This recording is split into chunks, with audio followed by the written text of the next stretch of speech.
I'm Ted Seides, and this is Capital Allocators. This show is an open exploration of the people and process behind capital allocation. Through conversations with leaders in the money game, we learn how these holders of the keys to the kingdom allocate their time and their capital. You can join our mailing list and access premium content at capitalallocators.com.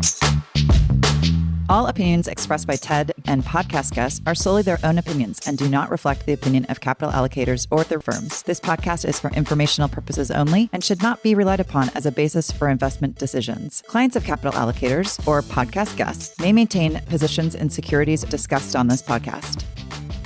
Next week, we'll release the first episode of Season 3 of Private Equity Deals, which focuses on deals in the middle market. As an interlude between sessions 2 and 3, this week's show is a classic. It's Bain Capital and KKR's take private of Hospital Corporation of America in 2006. The $33 billion club deal was the largest private equity transaction in history at the time and was significantly larger than any deal since KKR's famous run at RJR Nabisco in the late 80s. The HCA deal showed the private equity industry the scale of what was possible and set the stage for both mega buyouts and public-to-private deals ever since. My guest on today's show is Chris Gordon, a partner and co-head of private equity in North America for Bain Capital. Bain Capital today is one of the world's largest private multi-asset investing firms that oversees over $165 billion in assets. 17 years ago, Chris was a younger member of Bain Capital's HCA deal team. HCA is one of the nation's leading healthcare services providers, with over 182 hospitals and 2,300 sites of care in 20 states and the United Kingdom. Its origins date back to 1968, when it was one of the first hospital companies in the United States. Our conversation covers HCA's history, the private equity environment in the mid-2000s, and the impetus for the HCA buyout. We discuss the complexity of navigating a large-scale transaction, conducting due diligence discreetly, navigating the financial crisis, and what happened to the company after the deal. We turn to HCA's return to the public markets through an IPO in 2011, Bain Capital's eventual exit of the investment, and the implications of the deal on the firm and the history. Before we get going, it's that sad time of year when the last weeks of summer are upon us before it's back to school. It's that time when the summer tan is ready to fade into an office tan, when the concept of sleeping in turns into actual morning alarms, and when the sunscreen, bathing suits, and beach chairs get tucked away for the season. So before that sadness starts to get you down, whether you're on the beach, on the golf course, on a tennis court, watching tennis at the US Open, taking your kids back to school, or longing to be back at school, why not share some of that summer love by telling your fellow beach loungers, golf mates, tennis opponents, fellow fans, college-age children, or favorite professors of bygone days about the fascinating conversations awaiting them with the touch of their iPhone on Capital Allocators. Thanks so much for spreading the word. Please enjoy my conversation with Chris Gordon. Chris, thanks so much for joining me. Thanks for having me, Ted. Well, this is going to be a fun one to go back in time, and maybe we should start with what was Bain Capital like and what was the environment for deals like leading up to the HCA purchase? This one is now, 16 or 17 years ago, so it's fun to do a bit of a walk back in time. Part of the way I might answer that, especially as to the Bain Capital part of it, is it might be helpful if I frame where we are now, go back to where we started, and then use that to lead into what that world was like then. Because I've been at Bain Capital now since 1997, so 26 years now, and it's been a really interesting evolution to watch over time. The quick snapshot of where we are now, we're a global asset manager across a variety of different asset classes. We've got $165 billion under management, 24 offices around the world, and about 1,600 employees. Our largest business, that's a little over half of that AUM, is in private equity, but we've also got a very large credit business.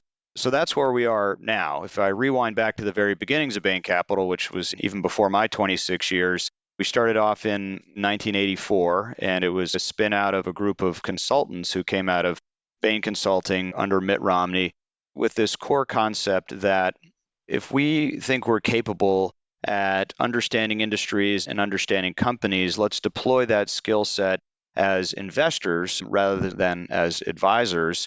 So we wanted to really look to develop deep insights around sectors and businesses, use those insights to try to create and source investments, but then also use that capability set to partner with great management teams to try to drive value creation in our companies.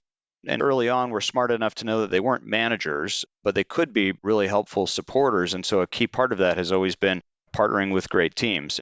A lot has changed between the early 1980s and current. And part of that evolution along the way brings me to your question around, so what was going on in that 2006 timeframe?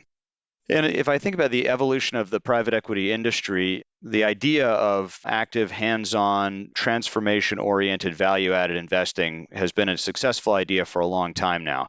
And as it was deployed, the scale of companies and just the scale of capital that you could deploy into those types of opportunities was growing over time.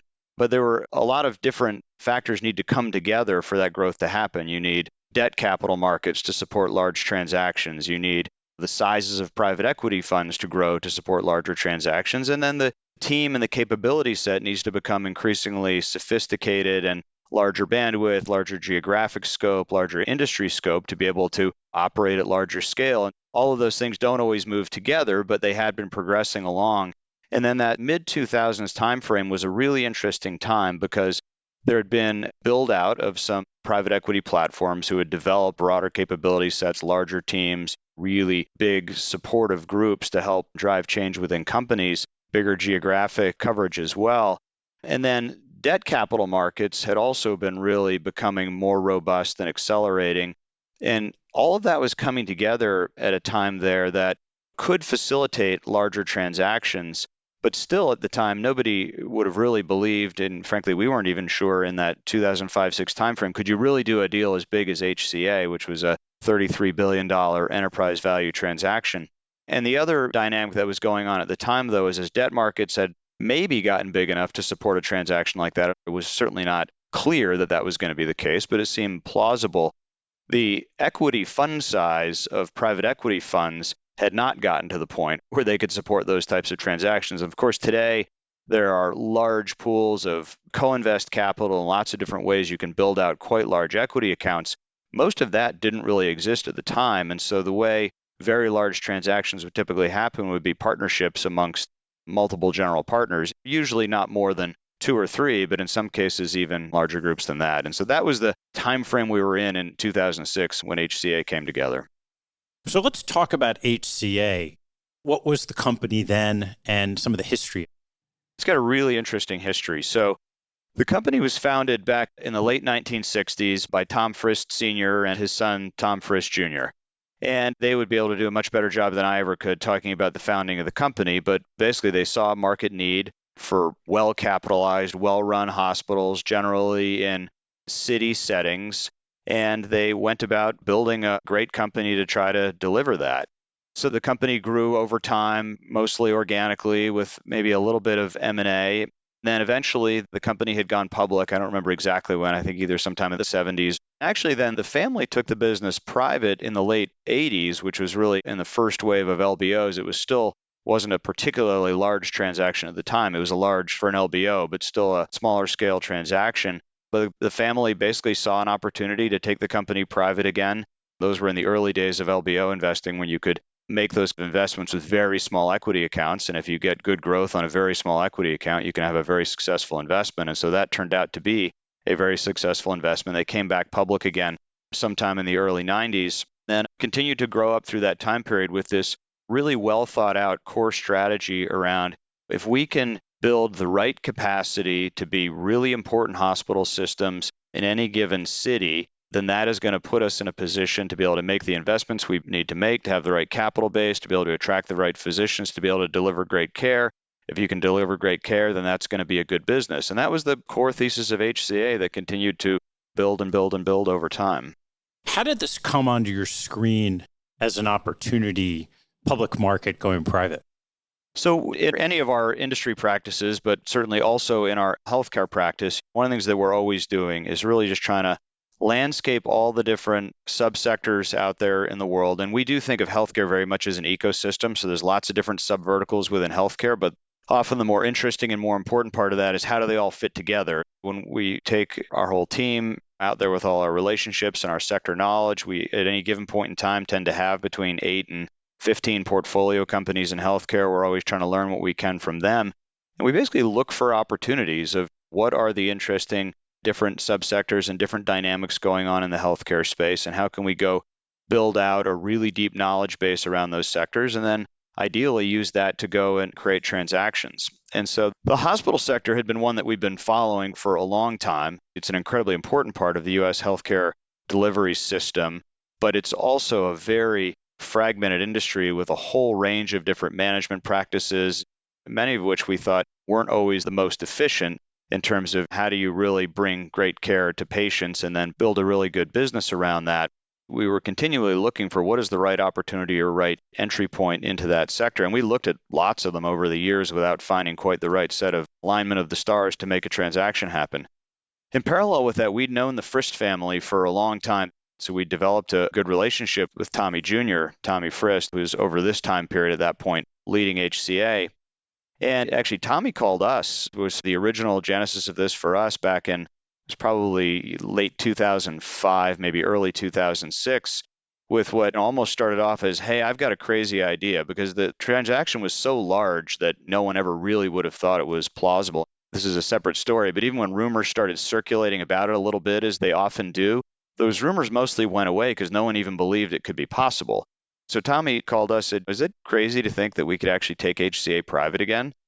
And obviously, we always love getting phone calls like that. So we launched into what we almost jokingly called a feasibility study. Could this actually be done? Part of that, of course, is underwriting all the business diligence that you need to do to get comfortable with the case you're going to invest behind. But part of that is, can you raise the debt financing for this? And part of that is, what's the right equity syndicate to make all this happen? So that's really how all this got started. But honestly, when we waded into this, nobody really knew the answer to the question of, is this even really going to be possible? What was his impetus for making that call?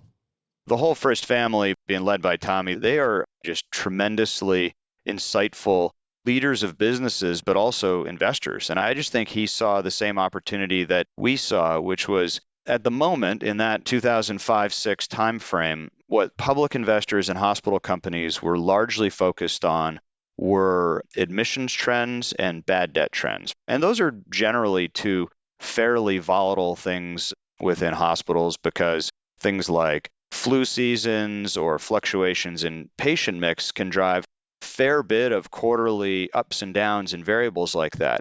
So those are important variables to hospitals, but the short-term volatility in those variables is not necessarily linked to the long-term health or strategic value of any given hospital company or hospital system. And at the time, the market was just bouncing all over the place based on very short-term fluctuations in these variables.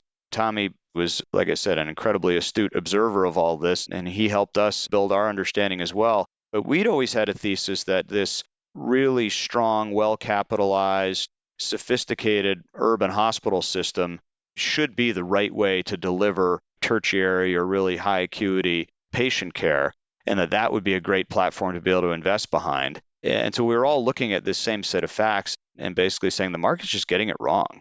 If you take a long-term view on this, yeah, maybe admissions were up 2% last quarter and down 3% this quarter, but at the end of the day, there is long-term growth in demand for healthcare, and you can figure out how healthcare is going to be paid for through government payers and private payers, and that may evolve over time, but again, fluctuations in uncompensated patient care in the short term aren't really that important. And we all got around the idea that all these long-term value creators pointed to a much higher valuation than where the public stock price was at the time. And we thought there was an opportunity to pull that long-term value forward, be able to pay the current stockholders a really attractive premium off their current stock price and potentially take the company private. Once you got through the business diligence and confirmed that thesis, this feasibility study you had to jump into, how did you go about that? Well, it was pretty delicate because, as you might imagine, the last thing a public company board wants is noise around some sort of large-scale transaction before they have conviction that it's actually going to happen. Keeping all of this really tight and private until the right time to announce it was incredibly important to everybody. And part of that was bringing together a really good, trusted, and narrow equity syndicate that we thought would be big enough to fill out the capital. Of course, the Frists were an important part of that capital base as well. And so that was us and KKR, and then Merrill Lynch at the time were also making pretty large-scale private equity investments off the Merrill Lynch balance sheet.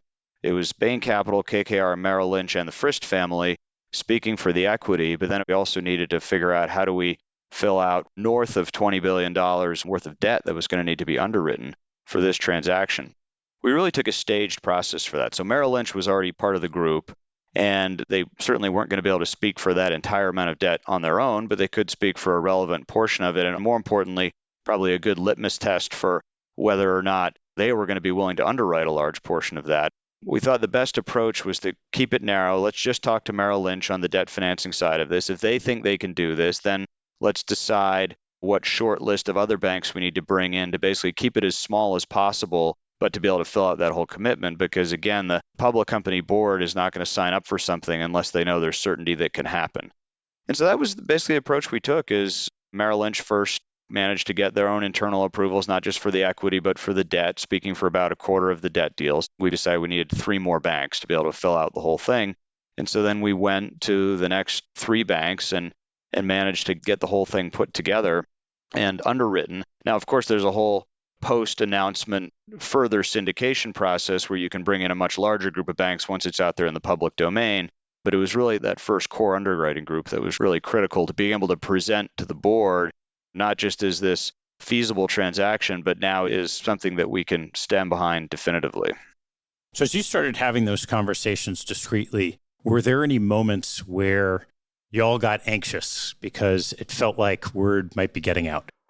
It's funny, probably 2/3 of the way through this whole process from a timeline perspective, it was 4 or so months of intensive work once we got past the very initial, but before we were really prepared to sign up and go public with this. And there was one point when a particular investment banker who follows the space pretty closely somehow got wind of something. But it seemed so implausible that anybody could do a $30+ billion transaction that even when this person started calling around, he didn't even think about that as one of the possibilities. I think he thought maybe HCA was selling a division or a very large group of hospitals or some large scale but not whole company strategic transaction. And so it never really went past that. But somehow or another, he had clearly gotten wind that something was going on. But that was probably the closest we came to it getting out. What happened in your discussions when you knew that there was noise around this banker? There honestly wasn't much to do because we don't engage in any misinformation or anything like that. So generally, the best thing you can do is just sit quietly and let it go away on its own, because the more you're making awkwardly worded non-denial denials, the more you're probably just be contributing to the idea that, wait a minute, there is something going on here. So I think we just sat quietly and hoped it would never get traction, and it didn't. It just faded away on its own. At the time, once you have these, whether soft or hard commitments lined up and you can go to the board, how prevalent were public to private transactions back then? There's certainly a lot of them today. We were certainly before the wave where it became a very active market. So if I think over a long, long period of time, public to privates were always happening. I'd done a few before this one, but I wouldn't say they were a growing part of the investing world. They would just periodically happen when there would be an opportunity where a private buyer might see more value than the public buyers and manage to put something together. Shortly after HCA, as the debt markets heading right into the GFC got really hot, there was a period of time where lots of different public to privates could happen and frankly did happen. But HCA was really on the very, very front edge of that. And maybe you could debate whether HCA even helped to kick off what became a much more active wave of take privates. So we were on the front edge of that, but it was certainly something we're aware of and thinking about. So the part about HCA that was probably made it seem potentially less plausible was literally just the sheer size. It was the largest transaction ever at the time, and by far the largest that had happened since the late 80s during that first wave of big LBOs. So what happened when you went to the board? The board was in the loop from the very beginning. I think that's always important whenever you're engaging in this type of a transaction, is you really always want this to be happening with the full knowledge and consent of the board. So the early on conversations with the board, I think we actually even used the words feasibility study. We said, look, we think this could be a way to deliver really interesting value to your shareholders, but we don't want to put you in a position where that has any chance of getting out there until we feel like we can stand behind it and you can assess whether you want to engage in a transaction like that. But it's hard for you to assess that when it's a theoretical thing. So here's the information that we would need, here's the work we'd like to do, and here's how we want to stage that to minimize the risk of it somehow leaking out before you as the board decides how you want to talk about it. And of course, there's a little bit of risk involved with that for the board because there's never any guarantee that it'll stay as tight as we might all want it to. But the board thought that risk was worth taking to potentially be able to deliver a lot of value to their shareholders. And so that was how we went. This might be the only time that I've ever bought a company without ever having actually visited the company's headquarters or real estate. All of this diligence happened with the HCA management team. They were very much engaged in it, but in conference rooms in New York law firms. It was entirely done virtually. So we had a lot of confidence. The company did in fact exist. We didn't think this was a scam, but it was pretty interesting to do a transaction this large without ever actually going on site at the company. The company had great data and systems, and we had lots of access to information and great insights from the Frist family and from the management team. And so we were able to underrate the business side of this. And this is all public knowledge in the proxy statements that were all filed at the time, if they're still online anywhere, from 2006. But then we went to the board and we said, okay, well, here's the work we've done. Here's the engagement we've had with what at the time was still just the one financing source. On the debt side of things, the whole equity consortium was together. And so we do think that this transaction is feasible, and we think it can happen at what would be an attractive premium to your shareholders. We didn't specify what that premium was at the time because the question to the board then wasn't, do you want to sell the company? It was, do you want to engage in the next stage here, which would involve bringing some more parties in? Because the next stage is where we would be bringing in some lawyers and some accountants, and at some point, a few more banks as well. So just increasing the potential for leakage. So that was stage one, is yes, we do think we can deliver an attractive premium. Then we went to stage two, where we then brought in some more parties to do some more technical types of diligence that we would need to do to be able to have a definitive transaction and financing here.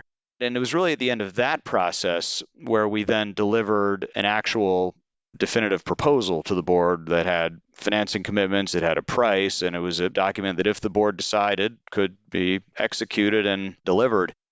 And that was, of course, when the whole thing then fell apart. So we went to the board with a price. And one of the great things about this board is it was a very sophisticated board. I've done a number of take privates over the years. And actually, one of the hardest ways to do it is when you have an unsophisticated board, because they really just don't know what they need to be worried about, which I think can just cause them to need to move very slowly. And sometimes different dynamics happen where time is not your friend in these situations, and sometimes that pace can be harmful to an opportunity to deliver a lot of value to your shareholders. In this case, there were a number of very sophisticated ex-Fortune 50 type CEOs on the board of HCA who knew how to handle this well. That made them a hard negotiating counterparty, but it also made for a pretty effective and efficient transaction process. And so they basically told us to go away when we delivered our first price. And I think they were serious. I don't think they were posturing. And unfortunately, we didn't think we had a whole lot of room left to move either. And so we actually did go away for a little while. And now a little while is in a couple of days. And so we thought really hard and sharpened our pencils and spent a lot of time with Tommy Frist talking this all through and thinking about opportunities. And we found a few more dollars in our pocket and came back, and we had a good back and forth, but we eventually got to a price that the board was willing to accept, and we were willing to swallow hard and stand behind, which, as they say, is probably the sign of a good negotiation when everybody feels really nervous with the outcome in a balanced kind of way. So we were really excited, but we definitely leaned into purchase prices probably well beyond where we thought we were going to need to be when we walked into this whole thing in the first place. How many times did you guys go back and forth in that discussion? It was probably 2 or 3 concrete proposals back and forth, obviously with lots of different smaller conversations alongside of those. And if you pulled out your negotiating class from business school, do you remember any of the dynamics as you were getting close to the end that you said, okay, how are we going to get from where we are to getting this thing agreed?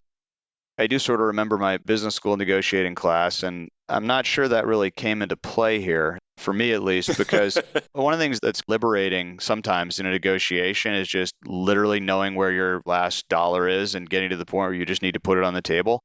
Because look, as much as we love this company and this opportunity, we're also in the business of trying to deliver really good returns to our investors. And so we build our models and we do our math, and they're never perfect, but we do our best to think about what is the right risk return opportunity. And we come to a maximum price that we're willing to pay. And of course, then our job is to pay as far below that maximum price as possible. But I do think that this, to us, felt like a case, and maybe they were doing a great job of negotiating. I don't really know I never knew what their reservation price really was, but the board did a good job of convincing us that at our initial bid, where, like I said, we did have a little bit of room left, they weren't going to transact. And so we came back a couple times, but when we finally came back with our final proposal, it was literally our last dollar, probably even a little bit beyond what we thought our last dollar was going to be. I've been in a few of those negotiations where the other side, either because they're tactical and smart or because substantively they're in the same place, gets me to the point where I'm at as high as I'm willing to go. And in this case, we had a consortium, so it had to be as high as we were all collectively willing to go. And then you just find out if there's a transaction opportunity there. And that's, in a lot of ways, that's sort of the easiest way to finish a negotiation. It's like, okay, well, we are where we are. And if you like this, we'd love to do this transaction. If you don't, we appreciate the time and let's stay in touch. How did added layers of complexity come into that discussion because it was a group consortium of buyers? In a theoretical sense, anytime you have more parties around the table, it's always a little harder and a little more complicated.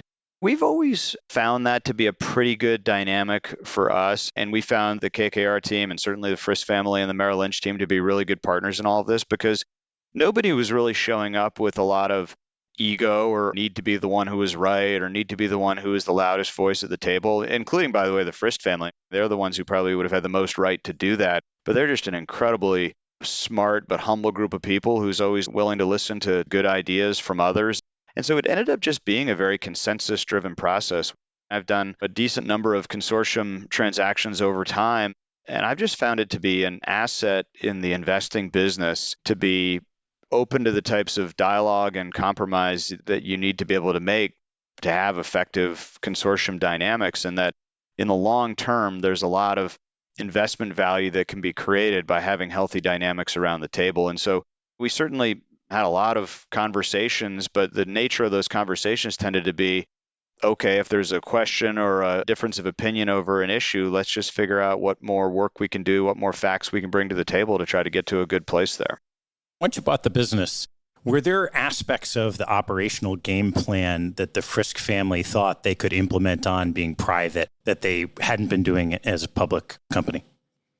As a general matter, public company boards have the same objective as anybody, which is you want to create, obviously, good value for your customers, good value for your employees, and good value for your investors.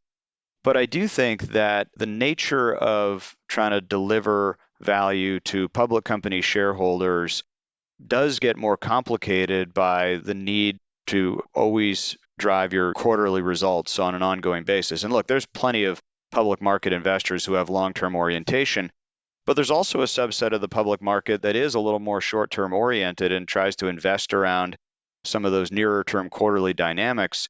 And it is, in some cases, painful for public companies to have a lot of volatility around their stock price. It can be disconcerting to your employee base when you see your stock price moving around. And so even if, with the best of intentions, I think a lot of public companies find themselves having to manage around some of those shorter term dynamics when I think for the most part, they would much rather be focused on, what are the long-term investments I need to make? And over time, that will deliver good short-term results as well. But most businesses aren't so linear that you don't have, some amount of volatility around the mean, even if it's just all heading in the right direction. And so in a case like HCA, what it generally lets you do is it tends to let you take actions more quickly operationally, even if that might lead to some shorter term volatility in your results. If you decided on a course of action and it's going to lead to come X, Y, or Z by year 5, in a public company setting, you might blend into that over time. In a private company setting, if it's the right thing to do, you do it all at once and accept the fact that that could create a little bit of disruption, but you're doing it for that long-term gain. This actually wasn't a case where we had a lot of very transformative initiatives in mind. HCA was a well-run company, and so this was much more a story about just really focusing on a longer list of tactical optimizations with the idea that driving that kind of performance will help re-educate some future buyer universe, whether public or otherwise, around the power of this kind of a platform relative to what had been some of the perceived headwinds around some of the short-term admissions or uncompensated care volatility. 2 years into this transaction, you run into the financial crisis, and you had mentioned two phrases that called to mind. I wonder what happened. One is bad debt risk, and the other is Merrill Lynch. So I would love to hear, what was that experience like when you hit the financial crisis for HCA? The good news is the bad debt risk that I referenced earlier related to patient bad debt, so uncompensated care. So that wasn't our balance sheet. But you raise a good question, which is we had a lot of debt on our balance sheet. Now, the good news is when you put these types of LBO transactions in place, you generally have reasonably long time frames on your debt and plenty of cushion if you've underwritten appropriately around your operating cash flows and what you're going to need to service that debt, or maybe not plenty of cushion, but enough that for it to be appropriate within the context of the operations of that kind of a business. So we head into the financial crisis. Day one, that didn't affect our balance sheet because our balance sheet was all underwritten and put in place, and we'd swapped out our interest rates. And so we had what we had from a balance sheet perspective. The business had been performing well, so it was generally on plan.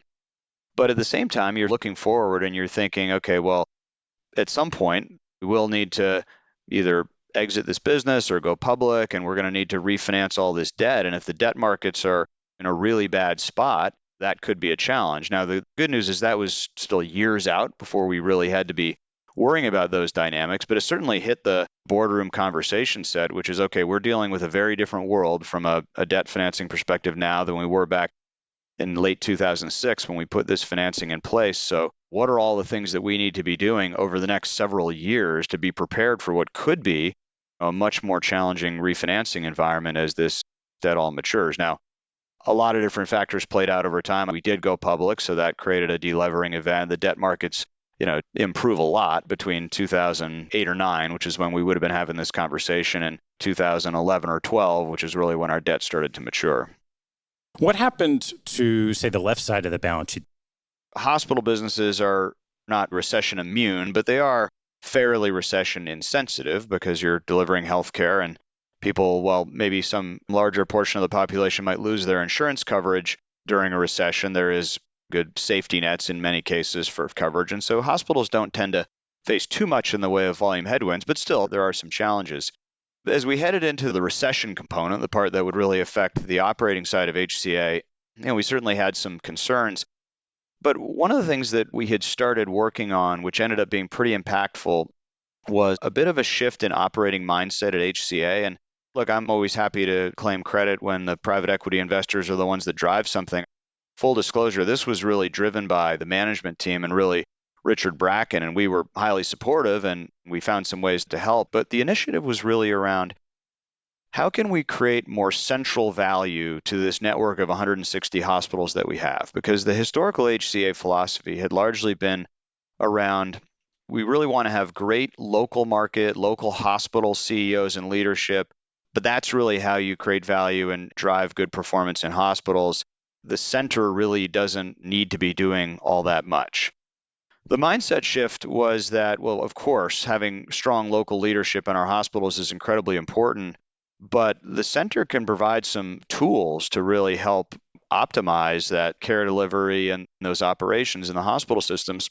And not that all of a sudden HCA was going to become command and control and we're going to run all the hospitals from Nashville, but Nashville could provide a lot in terms of sharing best practices around the systems, developing sets of key performance indicators to really help all the different hospitals across the network understand where they might have an ability to drive more efficiency amongst their operations. What are the right service offerings within a hospital that attract the most physicians and make patients want to come there? One really interesting example actually was around emergency room optimization. And they did a big project around how can we just be more efficient in our emergency rooms so that people wait 10 minutes instead of an hour and a half when they show up in the ER. I'm sure you've experienced both maybe the bad side and the good side of that. And so they got their emergency rooms working really well.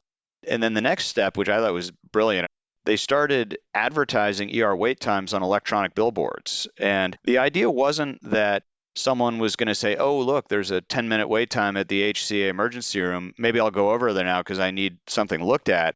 Because obviously that's not how people decide to go get healthcare. But what it was is that that person driving by that billboard every day and noticing that the wait time, ranges from 5 to 15 minutes, the next time they do need to go to an emergency room, are going to want to go to that emergency room.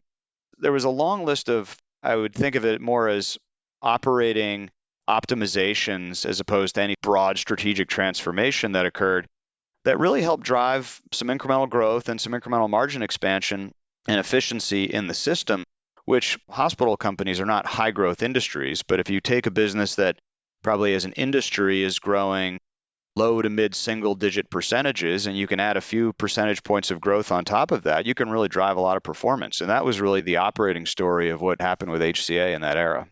So when Merrill Lynch had its troubles in the financial crisis, presumably it didn't continue to make these equity investments. Curious if anything happened with their ownership of HCA.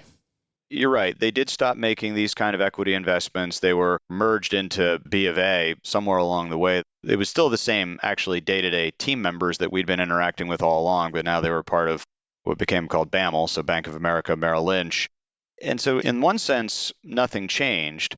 But at the same time, the bank itself had some balance sheet considerations and really wanted to figure out where they could generate liquidity to help out with their balance sheet. And so unfortunately for them, they pushed to sell their HCA stake once we were a public company, certainly with the benefit of hindsight, earlier than was optimal. And so we went public sometime in 2011, but they sold their whole stake shortly thereafter.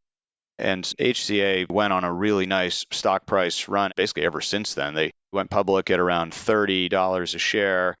And I think the stock is currently somewhere in the mid to high 200s. And so it's been a really good investment for anyone who bought at the IPO and held on to it.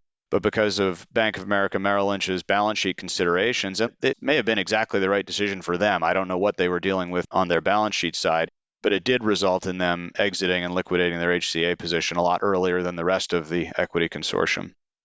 As you worked your way through the financial crisis, how did you approach the recapitalization and then exit from the business into the public markets?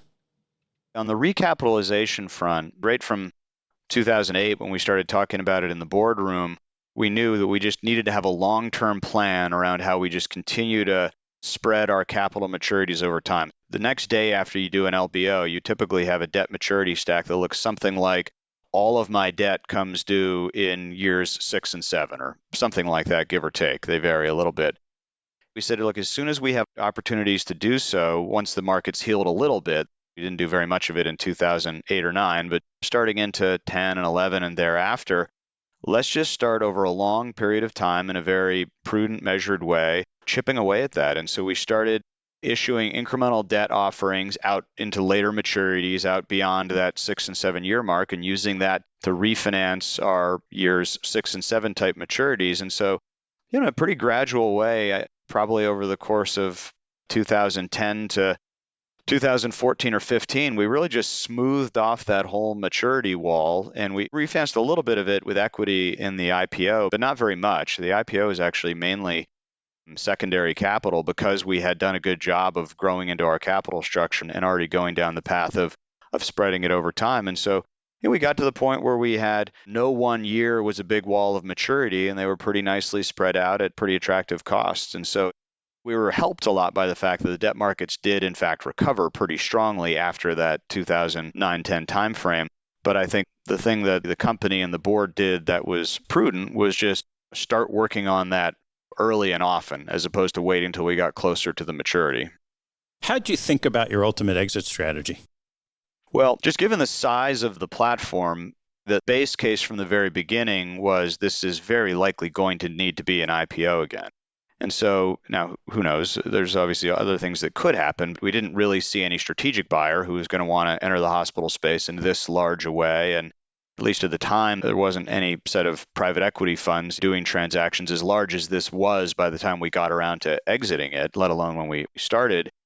And so it seemed like an IPO was the likely answer. But of course, the question that arises then is, well, it used to be a public company, and at least at the moment we were able to take it private, didn't trade that well in the public markets. And so what's going to be different next time? And so that was actually an important part of what we wanted to do during our pre-IPO ownership period was how do we build the narrative to help the market understand the strengths that we see in this business so that when we come back to market someday, we'll be aligned in what we're focusing on in terms of the growth opportunities and the strength of the platform. So part of that is just messaging, but part of that is also just driving the underlying results and being able to show that these investments we've made in our local market presence and the capital that we put in the ground to have the best equipment, that it lets us then attract the best physicians, that makes us very high demand from a payer perspective, from an individual patient perspective. Those are the features that really can drive longer term growth. And so when we did come public again in 2011, that was the storyline and the narrative on our IPO roadshow. And because we also had the results to back up that story, we were able to build a lot of conviction around the public equity buyer base to do a very large IPO. It was a $4.5 billion IPO. Those are pretty few and far between when you get to IPOs of that kind of scale. And the market believed in that story. And as I said, we went public at $30 a share, which felt like a good valuation to us. But look, I don't think the Frists have sold many of their shares over the years. And we ended up, I think, selling our last shares around $75 a share or so. So we felt great about our investment. But the Frist family has, like I said, I don't think they've sold a whole lot of shares, and they're sitting up probably in that high 200s now. So it's been a really strong, robust performer over time, which is one of the interesting things about taking companies public is the only way that we as a private equity investor can get value from an exit perspective from an IPO is by being able to deliver a company to the public market that has a lot of room to keep growing and creating value over time, because we're going to be selling shares for 2, 3, 4, 5 years, sometimes even longer in some cases. And there is no greater fool out there. Public investors are smart. If you haven't built a platform that has long-term value creation potential, they're not going to give you a good price for your stock. There's definitely a win-win embedded. And when we've looked at the public equity performance of our Bain Capital IPOs relative to the overall market index, we outperform pretty dramatically. And that's not happening because we're somehow altruistic or we just want to deliver lots and lots of value to public equity markets. It's because that is the only way we can exit, is by taking companies public that actually have a lot of really good value creation runway in them that public market investors can get excited about and therefore want to buy our stock. So when it was all said and done, what did your returns look like on HCA? We ended up making about a 5 times multiple of money on that investment. And some of that was value that was created between when we bought the company and when it came public, and some more of that came from the ongoing stock price increase as we exited over time. What were your biggest lessons learned from the deal? For me, especially, I was 10 years into my career, but still call it mid-stage in career. And so there was definitely a lot to learn there. I'd say one is it was, especially in healthcare, a really good reminder that the system can change over time. We owned this company through the Affordable Care Act, and that drove lots of different dynamics, some helpful, some challenging through the healthcare sector. And anytime you own a particularly healthcare services business, you can never really predict where the next election is going to go, where the next regulatory initiative is going to go. And so you have to step back and think about, can't predict all those things. What is it that I feel good about underwriting and standing behind? And in general, is this the right way to be delivering great patient outcomes in a way that is efficient and effective for the overall system? If that's true, then even if you can't quite predict where all the different regulatory dynamics are going to go or the way payer dynamics are going to go, nothing can go wrong, but you feel like you're probably in a pretty good place in the system. If you find yourself looking at a business that is narrowly premised around some nuanced regulation, and if that regulation changes, your business model is going to blow up, that's a much harder place to be, even if it's a perfectly good business. Another lesson was, in this case in particular, but success in business is not always about some grand transformative initiative. In some cases, it's just about doing a lot of little things better. And of course, it's critical to have a great management team to be able to do that. But for me, this one feels a lot more like doing a lot of little things better over a long period of time as opposed to some grand transformation. And then the last thing I would mention is just watching and getting to know Tommy Frist and the other members of the leadership team at HCA was a tremendous lesson in the power of culture and how important it is to have a great culture that develops people, makes them want to stay for the long term, and somehow creates both a performance culture and a really supportive, almost family-like environment. Watching that happen in this company over multiple decades, was incredibly powerful, and just seeing how important that is. And when you can create that, what a just virtuous cycle emerges for business performance. What's the impact of this deal on your career, on Bain, and on the industry? For me personally, it was really important. As I said, it kind of came at a time when I was far enough along in my career to probably know enough to learn some lessons from it, and a great platform to build out some relationships, and then just being involved with such an important company sitting in hospitals at the center of the healthcare ecosystem, as we, as all of Bain Capital, try to build out our knowledge base and presence in the healthcare space. This was just a really interesting seat to have, given how much of healthcare flows through hospitals as it relates to just deepening our experience around the ecosystem. I think there's always some serendipity in any given career path or any given set of a series of investments one might make. For me personally, this just happened at a really good time to help me build out that experience base at a time in my career when, like I said, I was senior enough to appreciate it, but junior enough still to have tremendous benefit from all those learnings. How about for Bain Capital? It was a high-profile, successful transaction that I think was great in a lot of ways. It was a successful investment outcome, but it's a great company story. It's a company that has a long history of not just delivering good financial returns, but delivering great patient care and being a really important part of the healthcare delivery ecosystem in lots of different communities. It's always good to be associated and affiliated with dynamics like that. The relationship that we have with the Frist family and how important that was to all of this happening is always helpful as we talk to other founders out there in the world. Not every transaction we do involves a founder, but certainly a large number of them do. And it's great to have a case study like this to go talk about how this worked and how it happened, and especially how important it is to us that we're trying to be supportive partners to the leaders and managers in our companies. We aren't trying to come in and take control or be incredibly hands-on. And this was just another really good case study of how this looks and how this can work. And then you asked for the industry also. It's a little harder to say. Certainly at the time, it had some real impacts because it demonstrated you could do a very large debt underwriting. It demonstrated that you could put together an equity consortium big enough to support a very large transaction like this. Those were some very short-term supports, and the GFC happened a few years later and turned a lot of those things on their heads. And so the industry's probably unlearned and relearned a whole bunch of those lessons over the years since then. How would you apply the experience of going through that to the current market environment? It's one of the things that we talk about with our investors, or really anyone who asks, is what are the benefits of having lived through multiple cycles? I started in this business in 97, so we saw the dot-com bubble and the burst there, and then lived through the GFC. And then honestly, one of the more unusual, if you call it a cycle, was the fact that post-GFC, we had 12 years of a lot of different tailwinds going up and to the right, even to the point of heading into a pandemic, as we all experienced in early 2020, and assuming that was going to cause all kinds of dislocation, and then sitting around a year and a half later being somewhat amazed that didn't happen. At some level, one of the concerns that people who have been around for a long time had then is there was already this building view that risk was probably being under discounted just because nothing bad had happened in a long, long time. And even when the bad thing happened, nothing bad happened.